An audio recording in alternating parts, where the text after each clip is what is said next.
అన్ని నడిపించుకోవడం సాధిస్తూ నువ్వు ఎవరు చెప్పిన ఏంటంటే నువ్వు సైకో అయితే నేను ఏమంటానంటే చెప్పనీకి మీకు ఒక నీతి ఉండాలి, మీకు ఒక క్రెడిబిలిటీ ఉండాలి, మీకు ఒక శుద్ధశుద్ధి ఉండాలి, అభివృద్ధి అంటే ఏందో మీకు తెలవాలి. అసలు హైదరాబాద్ నగరంలో ఉన్నటువంటి నది ఏ విధంగా ఉండాలి, దాని ప్రక్షాళన ఎట్లా చేయాలి, దానివల్ల వచ్చేటువంటి వ్యాధులు ఏంటివి, ఆ మురుకు ఉంటే ఎట్లా ఉంది, రేపు ఆ మురుకు నీళ్ళు పోయినటువంటి పండించేటువంటి పాలకూర కానీ ఆలుగడ్డ కానీ అక్కడ ఉన్నటువంటి దాన్ని ఏమంటారు లూసను బర్లకేసే గడ్డి కానీ అక్కడ అన్ని తిన్నటువంటి జంతువుల నుంచి మళ్ళీ కూరగాయల లోపంలో ప్రజలకు రావడం వల్ల వచ్చే రోగాలు ఏందో నీకు తెలిస్తే అర్థమవుతుంది. ఆ రోగాలు ఏందో తెలిస్తే నీకు అర్థమవుతుంది అంటున్నా. చూడు నువ్వు 30 దాటినాక సరే పడే మొత్తం గడ్డి పెంచుతారు, ఆ కోసిన గడ్డి కూడా బలరకేస్తారు.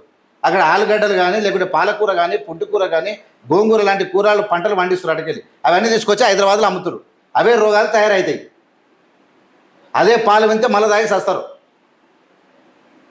కనీసం ఒక ముఖ్యమంత్రి రేవంత్ రెడ్డి ఎందుకోసం చేస్తూ ఆలోచన లేదు. ఒరే నా కొడుక అంటే అయిపోయా, నోరు ఎంతకుందో అంతకు మాట్లాడేస్తే అయిపోయా.